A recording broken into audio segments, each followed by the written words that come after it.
Okay, so welcome everybody to our July virtual quality talk. I am back this month, and big thanks to Bailey and Rob who took over the intro and panelist facilitation duties last month. I watched the recording and it looks like it was a really good session. So hopefully lots of you were able to make it out to that or check out the video. We'll say thanks once again to D2L, who continues to let us use their corporate Zoom account for these events. And the usual reminder that if you are on Twitter and you're interested in staying up to date with what our organization is up to, that's a great way to do so. So you can follow us. We're at KWSQA.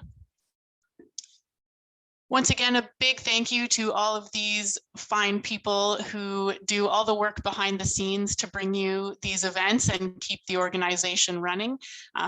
This is your KWSQA board for this year. So upcoming events, we decided to take a summer break in August. So we will see you again in September at our next virtual quality talk. Stay tuned for sort of a announcements type newsletter kind of communication to come out in August instead, just updating you on various topics relevant to our organization and what we're up to and things to look forward to in the fall. We're already starting to think about our next annual general meeting, for example, and board member elections and that kind of thing. So instead of a quality talk next month, we know lots of people probably have plans to be out enjoying the summer, and we will be as well. So we'll reconnect again in September. But speaking of the fall, we do still have some spots available for our virtual quality talks this fall. So if you have an idea or you know somebody that you would like to hear speak, maybe you could encourage them to visit our website and submit the CFP form, and that's at kwsqa.org. Similarly, we have now added to our website a form where you can apply to co-host a virtual testing games with the KWSQA. So in the past, it was just kind of send us an email and let us know if you're interested, but we now have, similar to the virtual quality talks, a CFP form where we're just looking to get to know you and your organization and your goals a little bit better. But we would love to hear from you. We haven't hosted a testing games in a while, and if your company is interested in doing this, we have some capacity to host one in the fall as well. All right, so the KWSQA memberships, you've heard us mention these a few times already over the last few months, but another reminder that they are available now via our website at a cost of $20 Canadian. The reason you would buy one of these in this year is not because you require a membership in order to attend our virtual events, but more to just help support our organization. And if you're interested in either voting in or running in our board of directors election this year, if you live or work in our region, then you need a membership in order to do so. So click the Buy Now button on our website if you're interested in purchasing one of these. A reminder about our code of conduct, and as I've said many times before, the code of conduct is the same whether we're in virtual or in-person format. And if you have any questions at all about this or want to report any incident at all, please do get in touch at info@kwsqa.org. All right, and on to today's presentation. So this month we have a presentation style session again, and after the presentation, we'll have some time for audience Q&A. And just a reminder that if you complete the survey that you receive after this meeting to let us know what you thought and how it went for you, then you'll get a chance to win a $50 Amazon gift card, which we will draw for at our annual general meeting in a couple of months. So today we welcome Joel Montvelisky to our session, and this topic is feeling extremely relevant right now because I think that for a lot of us, at least here in Canada and Waterloo region specifically, I think we're really starting to look towards that future and sort of coming out of the situations that we may have found ourselves in for the last year and a half or so. And so I'm really looking forward to hearing what Joel has to say about things that he thinks we should keep doing in this not too distant future that we call maybe the new normal. So I will at this point turn it over to Joel. Welcome, Joel. Thanks, Tina. Okay, let's make sure that I can share this. And just tell me if you can see what I hope you can see. Okay, so thanks, Tina, for first of all for inviting me and everyone from the KWSQA board and obviously everyone's taking the time right now to participate. It's really cool to talk and get to meet other testers wherever you are. And what I want to talk today about is mostly around stuff that, and I'll explain why, but I've seen that it's happening around the community, around the world, maybe in your area more or less, or in your company more or less. And either it's being triggered by the pandemic or it's been accelerated by the pandemic. And I think that it's important to keep it up, because many times what happens is that when we see something as temporary, once the pendulum rolls back, then we tend to reverse to normal. And these are things that I hope we will be able to maintain. And some of them I believe that we will. So before that, so that you know who you're speaking to, again, no rock star. So just to give a little bit of a brief. So hi, Joel. I'm a tester. I've been testing for over 23 years. I started testing back in college, where the cool stuff to talk about was the Y2K bug that was approaching some years from now, so that you can position it somewhere. Yes, I'm that old. And yeah, I'm also not very formal. I've done everything you can do in testing, from being a intern tester to being a junior tester to managing a team to being test director per se. I've been a consultant for a while. I've blogged, and I still blog sometimes. I podcast, and I speak in conferences as well. I've worked in extreme. I am from Israel right now. Forgot to mention that. Even though you can judge by my accent that I'm Costa Rican, born and raised. And I work for a pretty cool company called PractiTest, and I'll speak a little bit about it. And it's very cool because it's a test product company, so I do get to basically talk to testers for a living. And I'm constantly talking to testers about how they're using our system or why they should use our system. But in the end, because it's a test management system, then you talk a lot about testing processes and about the tools that they're using and the changes that they're trying to implement and the challenges that they have. And it reverses quite a lot into, oh, it's not a talk about the tool, it's a talk about the process, and let's see how we can help you with the tool. But I get to talk a lot about processes. So that's a pretty cool job that I have. And this is also one of the reasons why I can do these type of talks, because of that experience. Now, also because I work for a company that does a testing product, and they let me work on some testing projects. Some of those, one of them is a state of testing survey that I've been running with my friend Lalit Kumar from Tea Time with Testers, if you've heard about the magazine, for the last couple of years, last 8 years. And we run this survey open to the public, usually in January. By February, March, we publish the results. And it's cool to see how the testing world, the testing community is progressing over the years. And the other thing that I was talking with Tina and the guys before was an online testing conference that we do called the Online Test Conf. And the reason behind the Online Test Conf was before Zoom was in. We started working with Zoom. And the idea was to bring sessions over, cool sessions and sessions with big names, and also give the ability people to start speaking for those who didn't get to go into the conference circles that much because of many reasons, either expensive, or they didn't get the time off, or they didn't think they could go. So we started doing this online test conference. It's cool. We do it twice a year, and you're more than welcome. Again, free projects, more than welcome to participate. Now, just a little bit of a practice. As I promised, this is not a tool session, but if you're looking for a test management tool, or you're tired of yours, go ahead and check it out. The only thing that I will say, because I think it's important, I like the fact that, and again, naming the most famous Canadian that I know, Wayne Gretzky, it's not about going where the puck is, it's about going where the puck is going to be. And that's one of the things that I think that we've been doing for the last 14 years.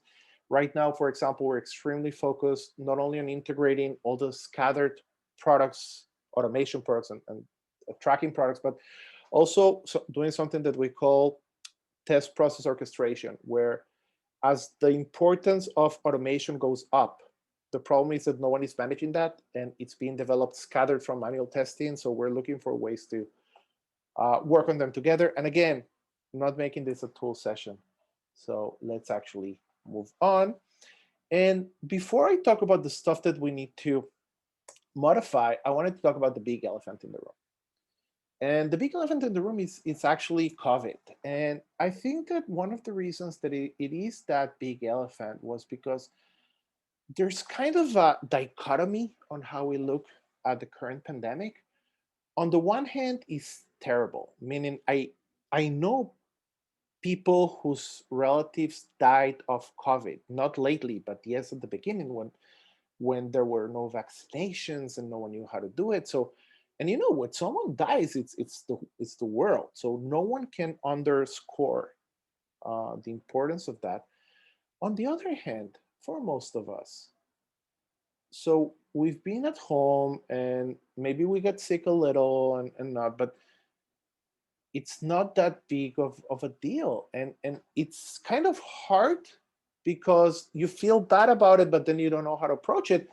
But if there's something that it's true, is the fact that no one that I know, and I'm guessing that the vast majority of the world, has not gotten unchanged by what has been happening. A lot of things have been happening around the world, and a lot of the ways that we did uh, have been modified.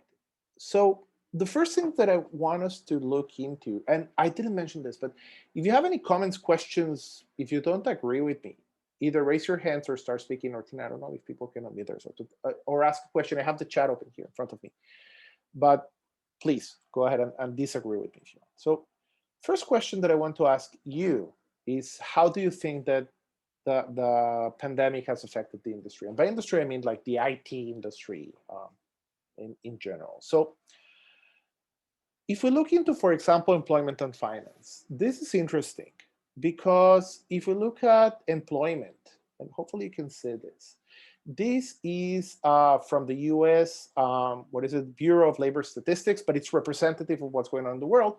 You will see that, yes, so over in 2000, then people started seeing more unemployment going on, depending on the industry, but then it just scattered. And one of the things that I've been reading quite a lot is that what happened was that at the beginning, some people were let go, but then the industry rebounds and they hired the people that they wanted to bring. So a lot of companies just used this COVID excuse in order to get rid of people that they wanted to get rid of.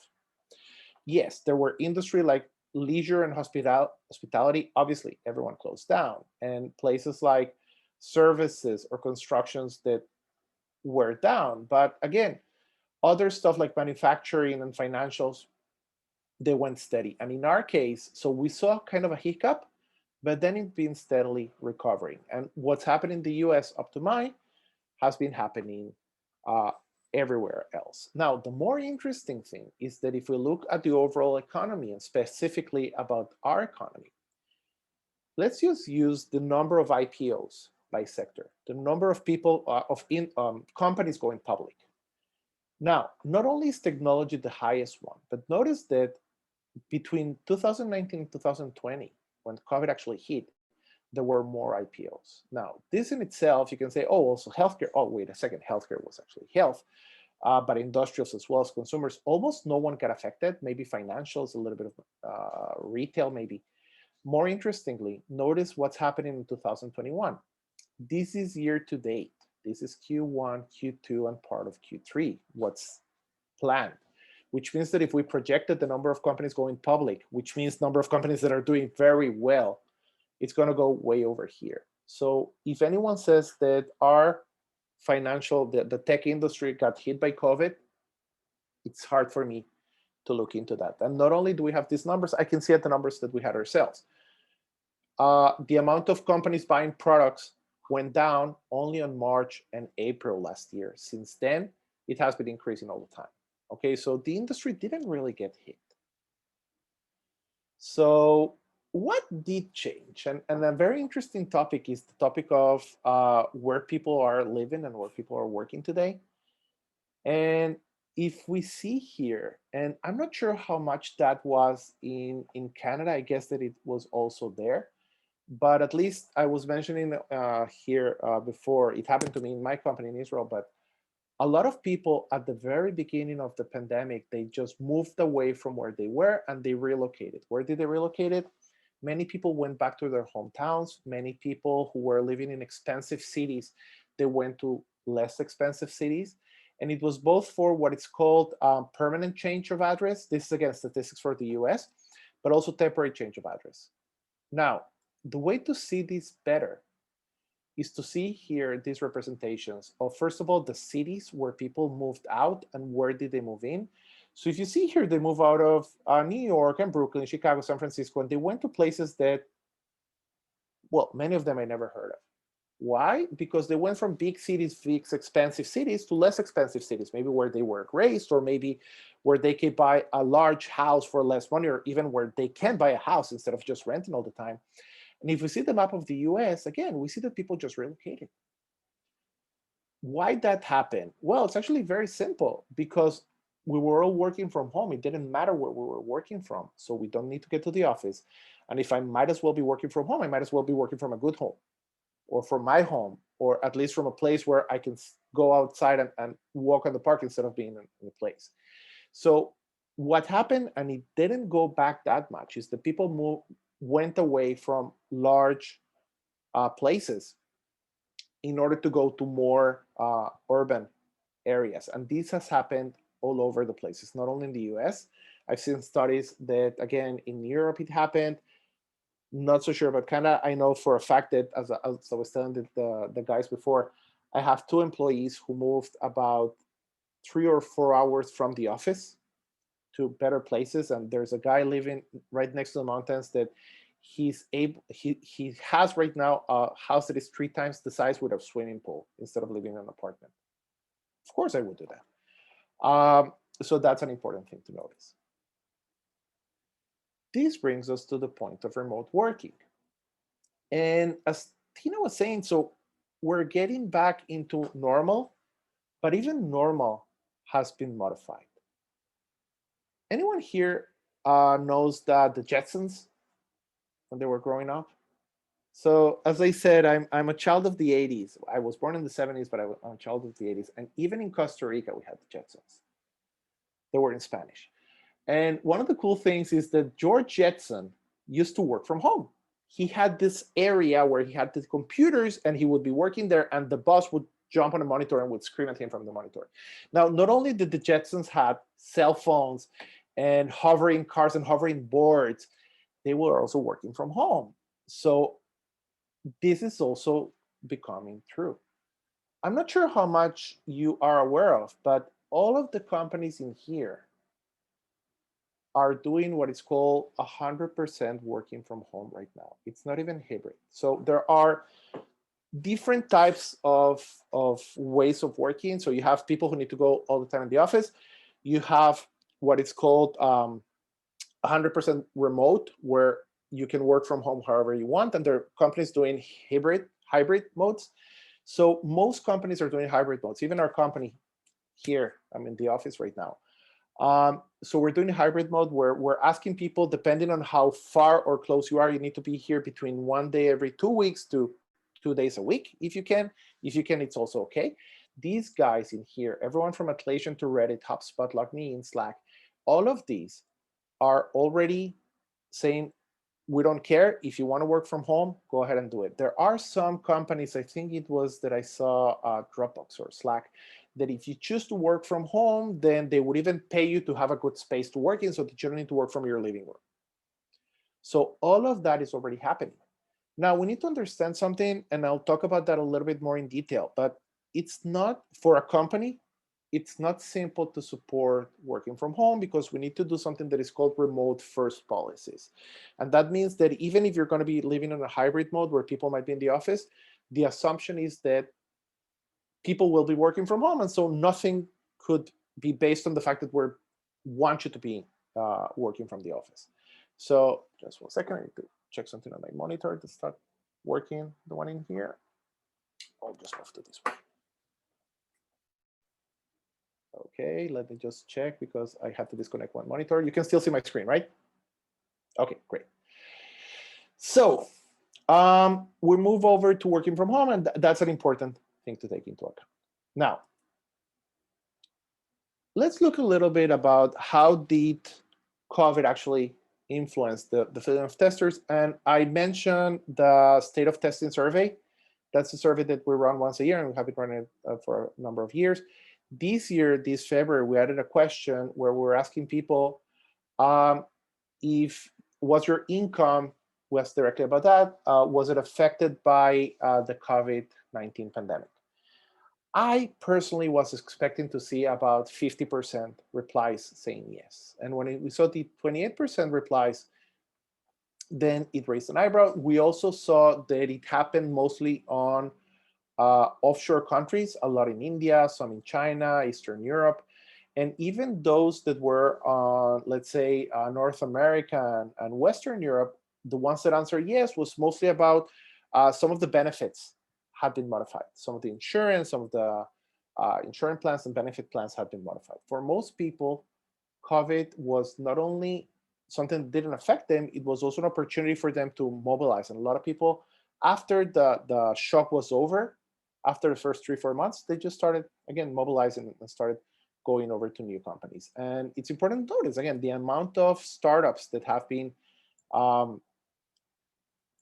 flourishing and starting since COVID has also been very, very high. So that's also something to take into account. So this is if we look on a statistical perspective. And one of the things that I do quite a lot is I talk to testers, and I notice that what's happening to me has also been happening to some people. So let me share a little bit about how COVID and the current pandemic has actually affected me in this case. So one of the things that I used to do quite a lot was travel. Before the pandemic hit, I used to be outside of Israel, outside of my home, about a week a month, sometimes 2 weeks a month. And this is something that I used to do with my wife. Every time that I would sit on the plane, I would just take a selfie and send it to her and say, hey, I'm still alive. Talk to you when I get down. And it was a nice thing. And it also gave me the ability to do that. You can see even my last picture when I was at the bottom right, just before COVID hit, and my wife made me fly with a mask. Hey, Joel, we're actually still looking at the companies who are adopting work from home policies slide. Thank you for telling me that. So now you can see this one, right? Ah, there we go, yes. Yeah, the beautiful model here. I used to not have a beard, and then I grew one. But in any case, you can see at the bottom right that I used to, even the last flight that I did. Now, I'm not kidding. I used to fly quite a lot. This is a map that I did for another conference that I did that showed only the last 2 years, the places where I flew in, mostly for work reasons. And again, visiting companies, visiting customers, participating in conferences. So that's how it happened. Now, as it happens, this is the picture from my last customer visit. And this is a picture that I took the day that I flew back to Israel on February 28th, 2020. Now, if you notice the nice and green scenery and the open skies, then you might even be able to recognize that it was taken in Waterloo, because my last time that I went over to a customer was visiting a customer that we had in Waterloo. From then, I went to Toronto International. From Toronto, I flew to Paris, and from Paris to Israel, and that was the last time that I was out of Israel. So, well, a lot of things have happened, and some people might think that, oh, how bad he hasn't flown. No, for me, it's actually pretty good. I love the fact that I have been in Israel for over a year and a half, and I'm not looking forward to continue traveling as much as I did. But how does this actually affect me? Well, on a good sense, I got to spend quite a lot of time with my immediate family, with my wife and my kids. And not only so, but I realized that after speaking with my kids, they didn't really know what I do for a living. They knew that it was related to testing because, well, it's the name of the company. They never understood what I did. So I started to showing them more and letting them participate and even working a little bit in the company. So it was pretty cool. Meaning I really feel that I got to know my kids better. Now, that's a good thing and a bad thing because I get to be annoyed by them quite a lot more. On the other hand, as I mentioned, I'm Costa Rican. So I haven't seen my parents, my brother, my nephews for the last 18 months. And I don't think that I'm going to be seeing them that much, at least in the next 3 to 6 months. And for most of us, it's like that. Another thing that has happened is that, as I mentioned, up until about a month ago, I was working from home full time. And not only myself, my wife as well. She's a project manager on another technology firm, and we have 3 kids. So with most people that I talked, they had more or less the same approach where at the beginning it was weird, kind of interesting, and we set up our spaces and it was nice and it was kind of a nuance. Then it became great. Like, oh, we got into that routine where I got up in the morning and we had breakfast and we sat and everyone's doing the same. And it was great up until it became a little bit tiring. It's like, okay, again, I need to fight with the kids. And again, I need to make sure that if someone gets behind me, then what am I going to do with that? And oh, there's noise and people are fighting over the internet. And then it really became terrible. My wife and I were working from the same room, and what started being very romantic even uh, became terrible. I mean, I cannot stand it. I cannot work in the same place with her because she has her conference and I have my conferences. And then at one point or another, we actually achieved a kind of working balance where we would even have a shared calendar for meetings, and I wouldn't set speaking meetings when she had her meetings, and vice versa. And some days I would work from the kitchen and stuff like that. So more or less everyone achieved that kind of a balance. And it's important because we had to do it. The problem is that I'm not really sure what's gonna happening next because as I was mentioning before, for us, a lot of in Israel, people are allowed to go back into the office. I'm literally sitting in my office right now. I'm not at home. But most of us are working on a hybrid mode where I know that 2 days a week, I'm going to be 2 or 3 days a week, I'm going to be working from home, 2 or 3 days a week, I'm going to be working from the office. My wife's doing the same. Most of our employees are doing the same. We're not really sure what's going to come up next. And for every single company, that's going to be changing a little bit. What we do know is that there are some trends, and now we're going to start talking about the topic at hand that have changed, and we want to make sure that we want to keep them when we're moving forwards. And I'm taking the 5 that I know. Just a second, I just want to make sure that I have the timing right. There we go. I'm talking about the 5 that I know, and I'm pretty sure there are more, but let me explain at least these ones. I think they might be interesting.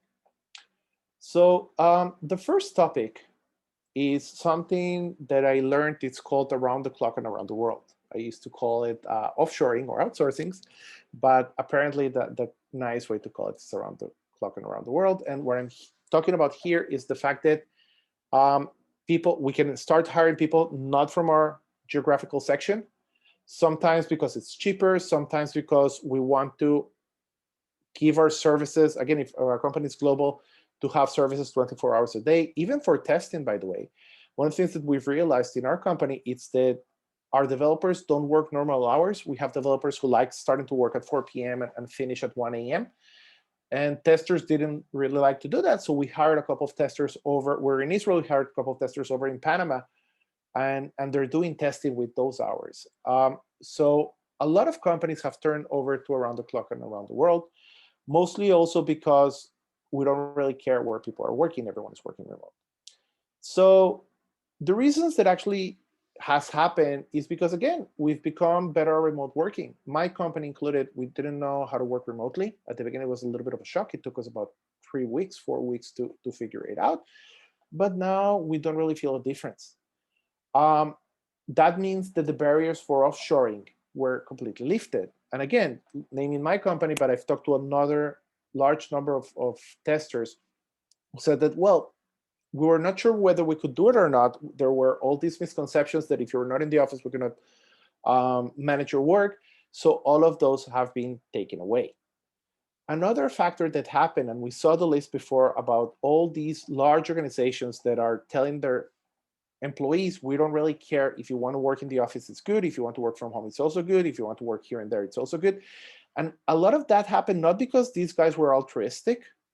It happened because a lot of their talent actually moved out of their cities. So if you were in the Silicon Valley over in California, a lot of the developers in Facebook and Twitter and Dropbox and what's not, they just went to other places. There was a lot of people moving over from California to Texas because Texas, you could buy a house that is a lot cheaper. Buying a house in Silicon Valley was impossible, incredibly impossible. You could buy a large house in Texas for relatively small amount of money. So this company said, okay, we either work with these people from another state or we're going to lose our talent. So they just did it. Okay, it's not a matter of being nice, it's a matter of necessity. And as I mentioned, we can also hire from remote locations. Now, this also became an advantage, especially when you needed to have the follow the sun models. So if you have developing firm companies all over, or if you're doing support, stuff like that, then it's easier and it's cheaper to hire someone on their time zone than to have people working 24/7. So all of this is good and fine, but around the world and around the clock also comes with some challenges, and we cannot get away from them. First of all, as I was mentioning, remote first is not simple. It's not as simple as saying, hey, some people are going to be in the office, some people are going to be working remotely. If that happens, that means that every single piece of information needs to be on Google Docs or Notion or Slack or something like that. That means that every single conference, you need to put a link to a Zoom session or a Google Hangout session, regardless if you're going to be sitting in a conference room. That means that if someone says that they're not going to be able to attend, then notes should be online as well. Okay, so all of that takes time, takes a lot of patience, and it's not as simple as it sounds. Um, Also, another thing is that when you're working remotely, especially if you're disorganized like me, you need to have structure. One of the things that killed me about working from home was the fact that I have ADHD, and every single distraction kills me. So if my kids were fighting 2 rooms from my home office, that would distract me. That would take me out of my structure. So I had to find ways of earplugs or noise canceling devices or just sending my kids to other places in order to have the structure that I needed. And again, it's not always easy. Another thing that it became a very big issue, and from what I heard, it became a very big issue to a lot of people. When we started working remotely, and I'm guessing it's the same for you guys, or for you people, sorry, not politically correct, we started working like all hours of the day. There was no real separation between office work and housework. So we might have started working at 8 a.m. and then we did a short break and then we worked again, but we found ourselves 11 p.m. still working because there was no separation between our workspace and our home space. And so people started getting really, really burned out, and that became a big issue. So we need to understand that these are also challenges that we have in there. Okay, so even though the challenges are there, I really hope that we will still have that around the clock, around the world part where everyone can actually work from wherever they want. And again, obviously, not everyone is actually cut for it. Some people do need to be in the office to work, and that's perfectly okay. We shouldn't um, do the opposite. And if someone has to be in an office, then there are solutions. There's WeWork and shared office spaces. So we need to be able to do that. So hopefully we will have it, but again, it's not a given. Oh, and sorry, I forgot about this, difference in times and languages. Now, the second thing that changed quite a lot, and it's related, but it's not necessarily the same thing, it's how did we switch over to what is called collaborative processes. Now, collaborative processes is basically making sure that you can collaborate regardless if you're sitting in the same office space or somewhere else. And what happened here was that basically we started understanding that collaboration is not only about communication. People thought that if you send an email and if you share a document, then people were collaborating, and they didn't understand that there's more to it than that. There's also sharing, there's also making sure that everyone has the materials that they should have. There's quite a lot of things that it's not only about talking. Okay, so we started having that. We started doing more interactions and working together regardless where you are. And I'm guessing that, well, if we're actually doing this session right now, that means that we're able to do sessions remotely, regardless if the guy that you're talking with actually sits in Israel and you're sitting in the Waterloo area over in Canada. Meaning for me, it's 7:30 in the evening. For you guys, is half your day, and it's perfectly okay. We can still do it. Now, we know that it's not only about sitting on the same desk. It's about how do we share resources? How do we joint work? Meaning, have you ever tried doing a pair testing session with someone remotely? It's doable. You can still do it. It's a matter of understanding that if I need to share a keyboard, then we're going to be using different keyboards and working on the good machine. And how are you going to be able to do remote brainstorming, stuff like that? All of that we can start doing. And it's more of about achieving closeness. One of the things that I started doing with my teams, for example, was setting up times where we would just sit and have coffee and talk as we would do in the office, but doing it via Zoom. Why? Because if everything that you're doing via Zoom or WebEx or whatever is going to be just around work, then you're going to be losing that closeness with someone. So if their kids were sick and stuff like that, so all of that was there. We also started doing stuff, for example, Slack channels only for social stuff. So we have a Slack channel in our company that is called Water Cooler, where everyone, whoever gets online, he says, "Hey, I'm here," and if you're going to go for a lunch break, then you put it in there, so that people just know who's in there and random and stuff like that. So we need to make sure that collaborating processes include also those social interactions. Now, obviously, collaborative processes also have their own challenges. It's not trivial. I can give you an example of a person that I missed the fact that he was basically sad or turned off for about 2 to 3 days until I noticed that. And then I realized that he had split off from his girlfriend. And I'm pretty sure that if he would have been in the office, I would have noticed. And it's important to notice that because if you're working together for so much time, you need to provide that kind of support. So it's not trivial. You're not able to do it all the time. As I mentioned, switching to remote first is not as simple as saying, I will allow anyone to work from wherever they do. You need to put the infrastructure and the processes in place for that. And it doesn't help. You still need to have that close interactions. And that's why, for example, in our case, when we started, when they allowed the first time to meet on parks, then we were not able to meet in the office, but we organized a get together in a park just to have a picnic and be social distance with a picnic. But everyone in the office actually came. And it was great because it was the first time that we saw one another other than some cameras during the last 6 months. And we still need to have that. That's why even companies who have been working remotely for the last 10 years still make those days where everyone flies to one location and they have one day of intensive work together only to have that personal interaction. We're humans. We're not cyborgs yet. So we will need that to happen.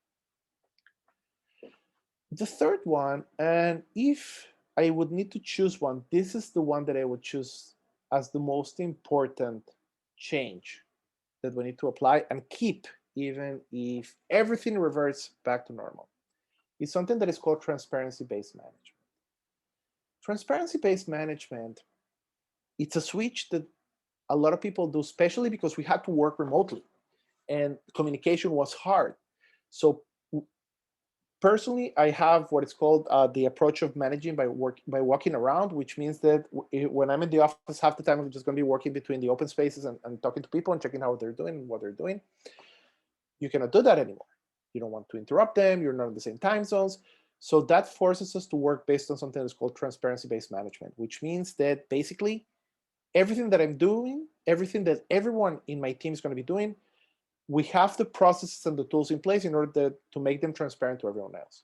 Everyone can see what everyone else is doing. So basically, full transparency, I can give you an example, means that you're working with a test management system where every test that I'm running is going to be documented. So no spreadsheets and no notebooks. And means that if you're working with source control, then you have a policy that everyone needs to commit or push a branch as soon as they can, or that there are no private documents. And if, for example, the sales team, they're going to be publishing their numbers all the time, so you need to have dashboards.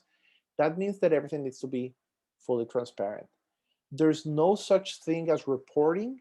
I don't need to wait until the end of the day and say, hey, I did this and that. Everything just flows naturally and you generate visibility. Not only do you generate visibility, but you push visibility by having quite a lot of dashboards and making sure that everyone's up to speed.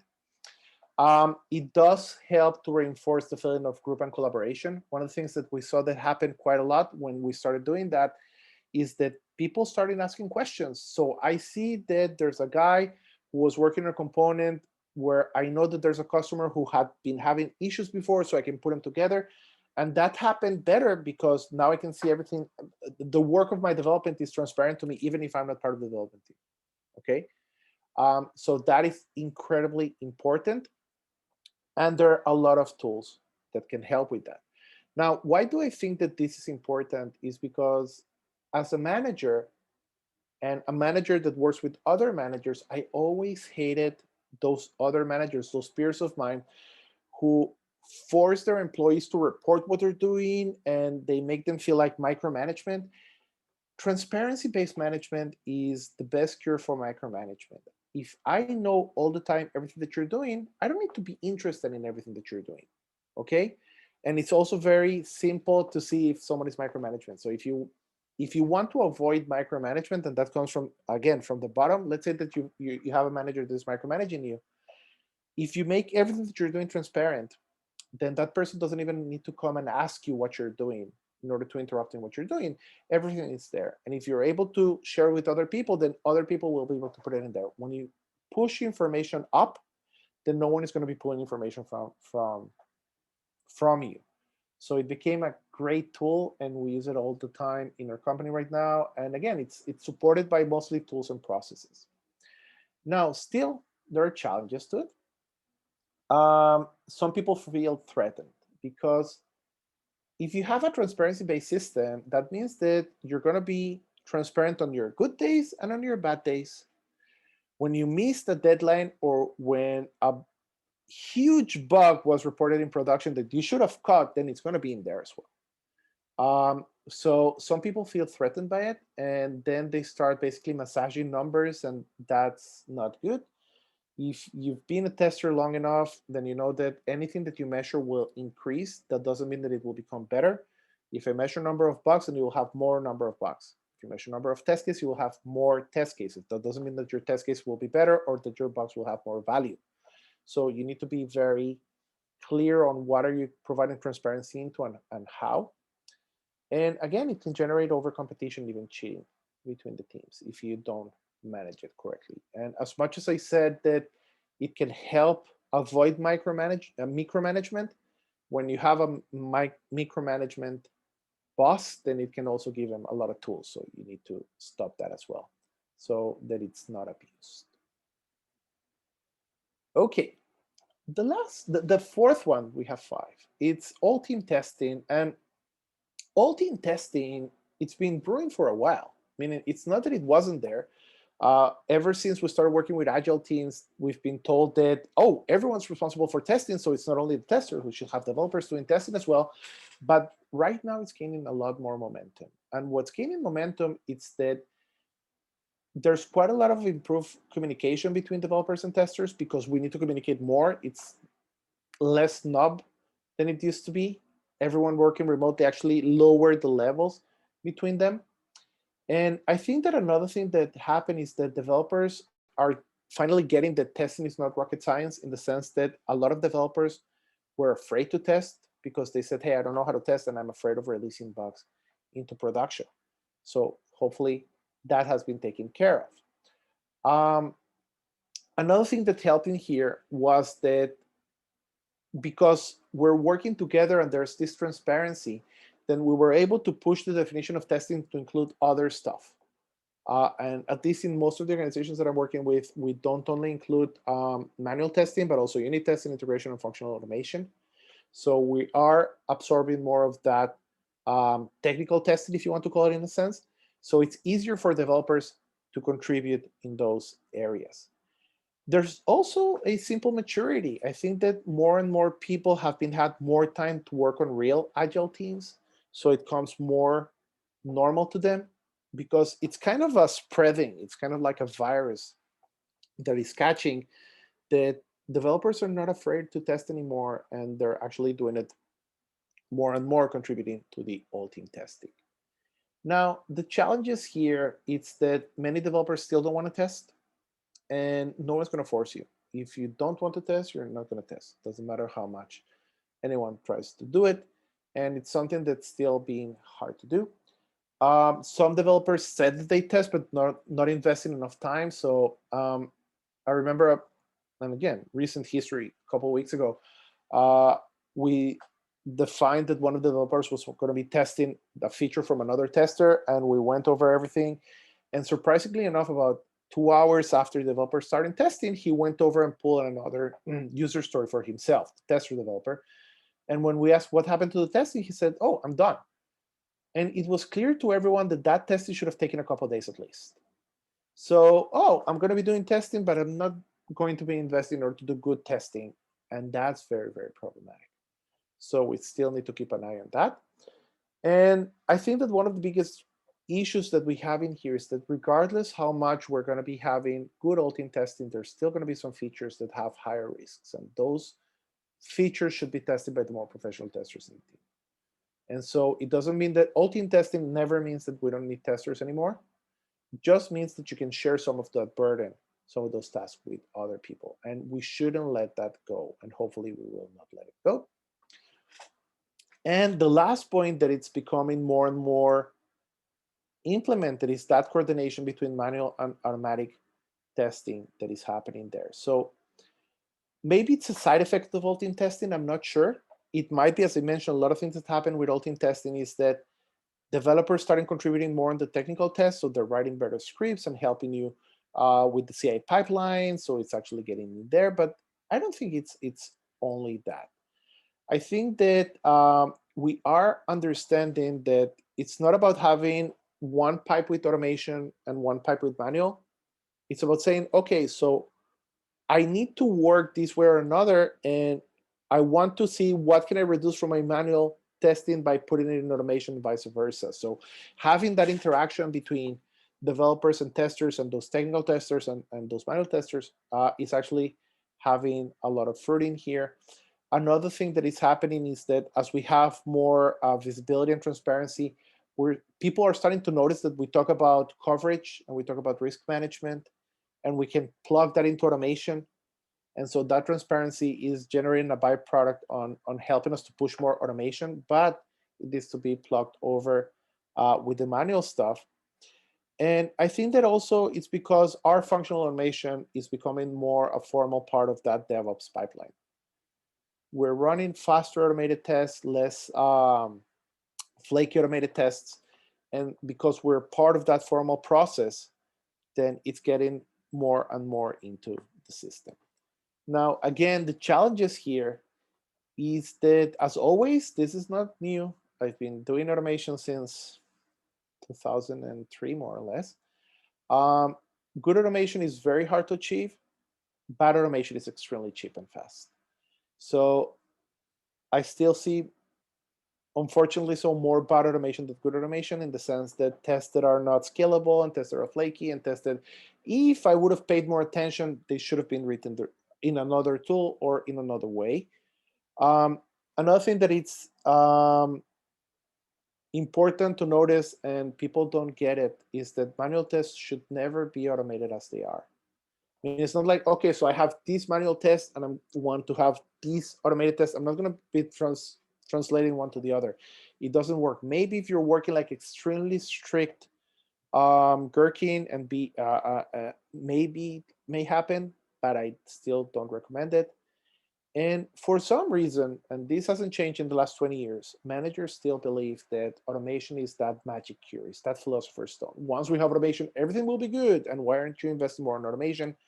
And they're blaming the lack of automation for stuff that was not found during manual testing, where that's not always the case.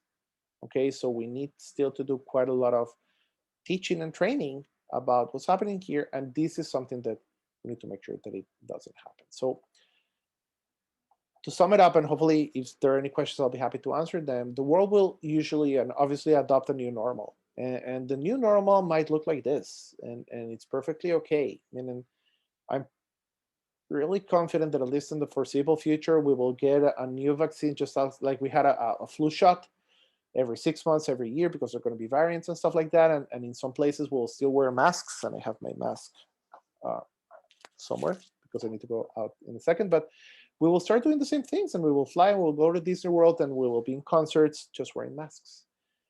And but what we need to understand is that not everything that has advanced because of the new way that we're working needs to go back to our previous behaviors. So hopefully we'll maintain those, and we will continue advancing with them. So with that, I want to obviously turn to questions, but also to thank you for bearing with me and still being here. So I'm working with one monitor because the other monitor just gave up while I was talking. So if there are any questions, I'll be happy to answer them, or anything. Just bring me here the chat and stuff like that. Yes. The part that's sad about virtual events is that you can't hear the applause, but Don't worry. All good. feel free to type in the chat or speak out loud if there's anything you'd like Joel to comment on. I personally really liked the concept that if you're working transparently, I think you called it, no one should ever need to report what they're doing. Like if somebody wants to know what you're doing, then it's just sort of being surfaced to them if it's relevant, or at least they have the opportunity to find it. I thought that was a neat concept. And it came back from a customer who I saw that they were basically generating reports every day and sending to management. Let's say that these were the test cases that we run, these were the bugs that we found, and these were the requirements that we created. And I went over and I said, why don't you create a dashboard? And if it's important enough, he or she will read it. And it changed the dynamic all over, because the person didn't feel like I'm validating myself, or I need to report what I'm doing as a day laborer. No, meaning what you're doing is important, and so it's something that should be there. But you do need to invest in that, because you need to understand what's important and generate those dashboards, because it's not trivial. But once you do it, again, it's great, because not only does it help you in that, but it generates curiosity, and people start even giving more value to the stuff that you're doing. Meaning all of a sudden people start asking interesting questions about, oh, I saw that you reported this, what happened? And those were questions that no one was asking around testing, obviously, from business people even. So it's a cool tool. Other thoughts, questions, comments?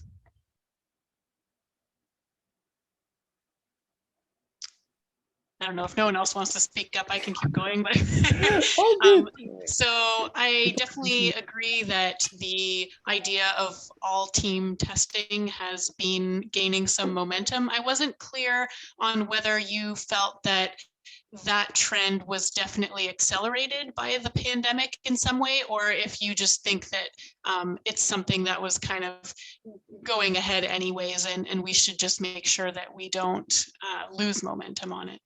I think that part of it is maturity, meaning more people are getting to work on good agile teams where all team testing just takes hold, because the concept of a developer testing is going to be strange to a developer until they understand that it shouldn't be strange.